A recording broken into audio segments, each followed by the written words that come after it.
একটি গভীর বনের মধ্যে টোনা ও টুনি তাকে নিয়ে বাস করত। টোনা এখানে সেখানে কাজকর্ম করে তাদের কোনো রকমে দিন কাটত। একদিন টুনির ছেলে সুমন সে খেলাধুলা করে বাড়ি ফিরে আসে। এসে তার মাকে বলে, মা মা আমার খিদে পেয়েছে, আমায় খেতে দাও। বেশ বেটা, তুই বস, আমি ভাত আনছি। টুনি সুমন ভাতের তরকারি দেখে সে খুব রেগে যায় আর বলে, প্রত্যেক দিন এক তরকারি খেয়ে খেয়ে আমার আর ভালো লাগে না। আমি এই তরকারি দিয়ে ভাত খাবো না, আমি ডিম দিয়ে ভাত খাবো। আমার জন্য তুমি ডিম এনে দাও, না হলে আমি ভাত খাবো না।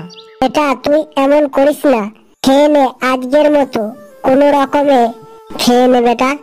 তোর বাবা আসুক, দিয়ে তাকে বলবো ডিম আনার জন্য, বুঝলি? সেটা শুনে সুমন আরও রেগে যায় আর সে বাড়ির বাইরে চলে যায়।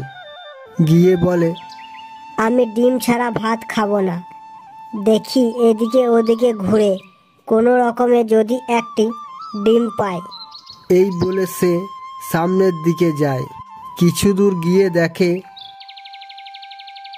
একটি পুকুরে হাঁস চড়ে বেড়াচ্ছে আর পুকুরের পাড়ে একটি হাঁসের বাসা রয়েছে আর তাতে দুটি ডিম রয়েছে। সেটা দেখে সুমন খুব খুশি। সুমন যেই ডিম নিতে যায় অমনি সেখানে হাঁসটি চলে আসে আর তাকে মারতে আসে। তখন সুমন খুব ভয় পেয়ে যায় আর সে ভয়ে ছুটতে পালায়। কিছু দূর গিয়ে বলে, না না, আমার খুব খিদে পেয়েছে, বাড়ি যাই, যা আছে তাই দিয়ে খেয়ে নি যা। এই বলে সে বাড়িতে চলে আসে। এসে তার মাকে বলে, মা ভাত দাও। সেটা শুনে টুনি বলে, বেটা বাইরে লঙ্কা গাছ থেকে একটা লঙ্কা পেড়ে নিয়ে আয়।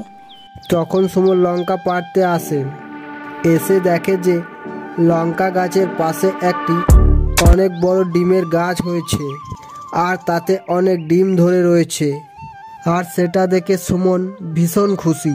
তখন সেখানে তার বাবা মা চলে আসে।